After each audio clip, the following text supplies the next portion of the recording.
கண்ணியத்திற்குரிய சகோதரர்களே, ஒரு மூமினுடைய வாழ்க்கையின் இலக்கு என்பது மறுமையின் வெற்றியாகும். இந்த வெற்றியை அடைவதற்கான வழிகள் இஸ்லாத்திலே மிக ஆழமாகவும் தெளிவாகவும் சொல்லப்பட்டிருக்கிறது.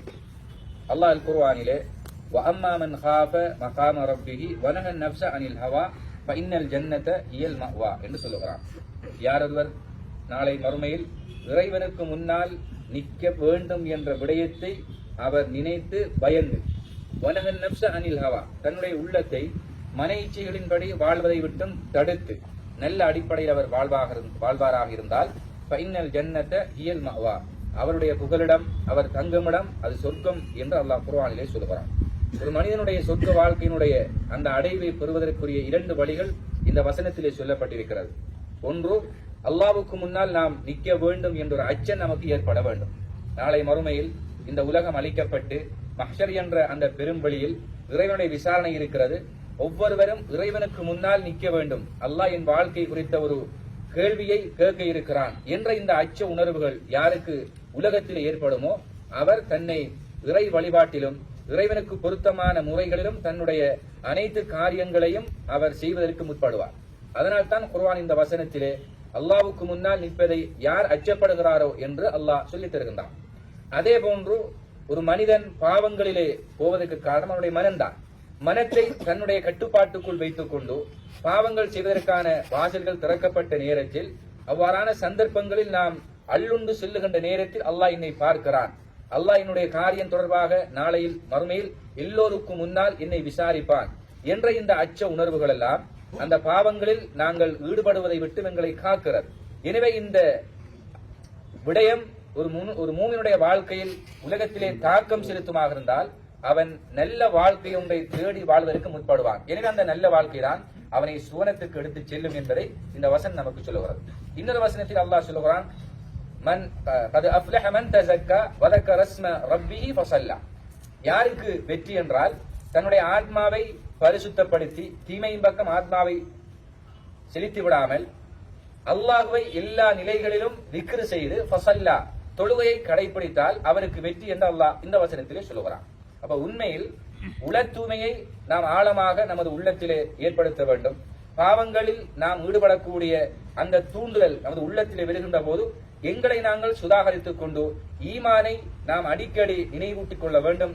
இறைவன் என்னை கண்காணிக்கிறான் என்ற அந்த ஆத்மீக நிலை நம் ஒவ்வொருவருக்கும் உருவாக வேண்டும். இதைத்தான் தஸ்கியத்துன் நஃப்ஸ், உள பரிசுத்தம் என்று குர்ஆன் சொல்லுகிறார்.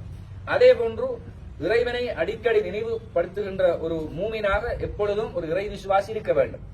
எல்லா நிலைகளிலும் அல்லாஹ்வை நினைவுபடுத்தக்கூடிய சுப்ஹானல்லாஹ், அல்ஹம்துலில்லாஹ், அல்லாஹு அக்பர், லா இலாஹ இல்லல்லாஹ், லா ஹவ்ல வலா குவத்த இல்லா பில்லாஹ், இந்த ஒவ்வொரு வார்த்தைகளும் மிக பெரும் பொக்கிஷங்களாகும்.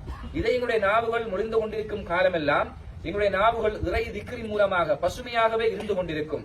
எனவே இதுதான் ஒரு மூமினுடைய வாழ்க்கையில் வெற்றியை கொடுக்கும் என்று குர்ஆன் நமக்கு சொல்லுகிறது. அதனோடு முக்கியமாக தொழுகை என்ற கடமையாகும். இந்த தொழுகை தான் ஒரு மூமினுடைய வாழ்க்கை முடிவடைந்து அவன் மறுமையிலே இறைவனுக்கு முன்னால் எழுப்பி நிப்பாட்டப்படுகின்ற நேரத்தில் முதலாவது கேள்வியாக தொழுகை தொடர்பான கேள்வியாகத்தான் இருக்கு. நீ தொழுதையா இல்லையா?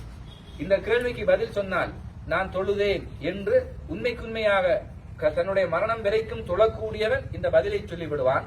அதற்கு பின்னால் உள்ள எல்லா விஷயங்களும் அவனுக்கு இலகுவானதாக அமைந்துவிடும். ஆனால் தொழுகைதான் மிக முக்கியமான ஒரு அம்சமாகும். அதுக்கு பின்னால் அவன் செய்த பாவங்கள் குறித்து அல்லது அதுக்கு பின்னால் அவன் செய்த ஏனைய விஷயங்கள் குறித்த எல்லா காரியங்களும் அவனுக்கு லேசாக அமைந்துவிடும்.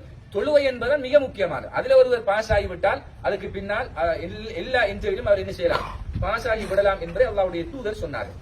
எனவே நான் ஸல்லல்லாஹு அலைஹி வஸல்லம் அவர்கள் மௌத்தாகின்ற கட்டத்திலே இந்த சமுதாயத்துக்கு கடைசியாக சொல்லிவிட்டு மௌத்தான செய்தி தொழுகைதான். எனவேதான் கண்ணியமான சகோதரர்களே, தொழுகை என்ற கடமை நாம் மரணம் வரைக்கும் கடைபிடிக்க வேண்டியது. அல்லாஹ் இதில் தான் வெற்றியையும் நல்ல சொர்க்க வாழ்க்கையையும் அல்லாஹ் வைத்திருக்கிறான்.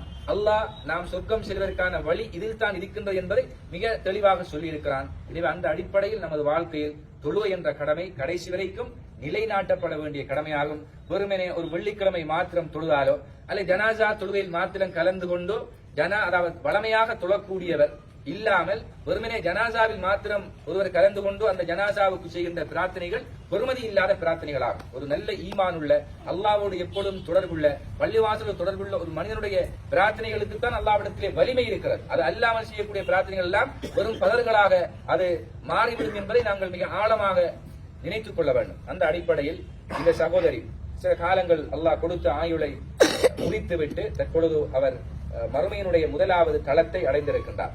ஒரு மனிதனுடைய வாழ்க்கையில் வரக்கூடிய கஷ்டங்கள், சோதனைகள், நோய் நொம்பலங்கள் எல்லாம் ஒரு மூமினாக இருந்தால், நல்ல ஒரு இறை விசுவாசியாக இருந்தால், அந்த ஒவ்வொரு கஷ்டங்களுக்காகவும் அல்லாஹ் அவருடைய பாவங்களை மன்னிப்பதற்கான ஒரு இடமாக அந்த நோய் நொடிகளை அல்லாஹ் வைத்திருப்பதாக ஸல்லல்லாஹு அலைஹி வஸல்லம் அவர்கள் சொல்லி இருக்கின்றார்கள்.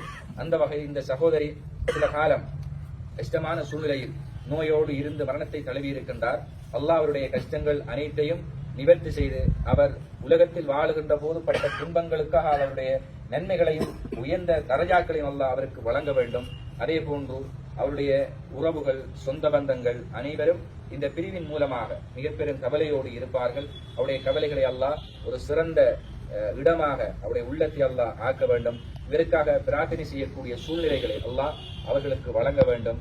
இந்த சகோதரி தன்னுடைய வாழ்க்கையில் செய்த நன்மையான காரியங்கள் எல்லாம் அல்லாஹ்வற்றை பொருந்திக் கொண்டு அவருடைய மீசானை கரிக்க வைக்கக்கூடியதாக அந்த நன்மைகள் மாறுவதற்கும், மனிதன் என்ற வகையில் ஏதாவது அல்லாஹ்வுடைய ஹக்கில் குறைகள் செய்திருந்தால் அவைகளை அல்லாஹ் மன்னித்து அவனுடைய மேலான சொர்க்கத்தை கொடுக்கக்கூடிய ஒரு நல்ல சூழ்நிலையை இந்த சகோதரிக்கு ஏற்படுத்த வேண்டும் என்று நாங்கள் அல்லாஹ்விடத்திலே பிரார்த்தனை செய்வோம். யா அல்லாஹ், இந்த சகோதரியுடைய குற்றங்குறைகளை மன்னித்து உன்னுடைய கடமைகளை, உனக்காக செய்த நன்மைகளை யா அல்லாஹ் நீ கபூல் செய்து அவற்றை அவருடைய மீசானில் நாளை மறுமையில் நன்மைகளால் கனத்து அதன் மூலமாக சொர்க்கம் செல்லுகின்ற உயர்ந்த பாக்கியத்தை யா அல்லாஹ் இந்த சகோதரிக்கு நீ வழங்கி விடுவாயாக. அதே போன்று இந்த சகோதரி அவருடைய உறவுகள் இந்த பிரிவின் மூலமாக கஷ்டத்திலே இருப்பார்கள். அவருடைய உள்ளங்களிலே அல்லாஹ் நிம்மதியை நீ ஏற்படுத்தி இவருக்காக நன்மை செய்யக்கூடிய இவருடைய பிள்ளைகள், இவருடைய உறவுகள் இவருக்காக அதிகம் நன்மை செய்யக்கூடிய, தொழுது துஆ செய்யக்கூடிய நிலைமைகளை யா அல்லாஹ் ஏற்படுத்தி அவருடைய பிரார்த்தனைகளின் மூலமாக இந்த மண்ணறையை யா அல்லாஹ் சுவரத்தின் பூங்காவாக நீ ஆக்கி உன்னுடைய அமரர்கள் இந்த இடத்திலே இப்போது பிரசன்னமாகுவார்கள். வெளித்து உட்கார வைத்து கேள்விகள் கணக்கு ஆரம்பிக்கப்படும். எனவே அவர்கள் கேட்கின்ற அத்துணை கேள்விகளுக்கும் நல்ல முறையில் பதில் சொல்லி மேலான சொர்க்கம் கிடைப்பதற்கும் இந்த மண்ணறை சுவனத்தின் பூங்காவாக மாறுவதற்கும் யா அல்லாஹ் இந்த சகோதரிக்கு நீ அருள் செய்வாயாக. யாரெல்லாம் இந்த மண்ணறையில் கபராளிகளாக வாழ்ந்து கொண்டிருக்கின்றார்களோ அவர்கள் அனைவருக்கும் யா அல்லாஹ் உன்னுடைய கிருபை, அன்பை நீ வழங்கி உன்னுடைய பாவ மன்னிப்பவர்களுக்கு வழங்கி நாளை மறுமையில் நபிமார்களோடு வாழுகின்ற உயர்ந்த சொர்க்கத்தில் அவர்களை யா அல்லாஹ் நீ சேர்த்தருவாயாக. இந்த சகோதரிக்காக நாங்கள் கேட்கின்ற பிரார்த்தனை யா அல்லாஹ் நீ கபூல் செய்து உன்னுடைய மேலான ரஹ்மத்தையும் அருளையும் இந்த சகோதரிக்கு வழங்கி நாளை மறுமையில் அவர் கண்குளிர்ச்சி அடைகின்ற உயர்ந்த சொர்க்க வாழ்க்கையை அவருக்கு சொந்தமாக நீ ஆக்குவாயாக. அல்ஹம்துலில்லாஹி ரப்பில் ஆலமீன். தனித்தனி துஆ.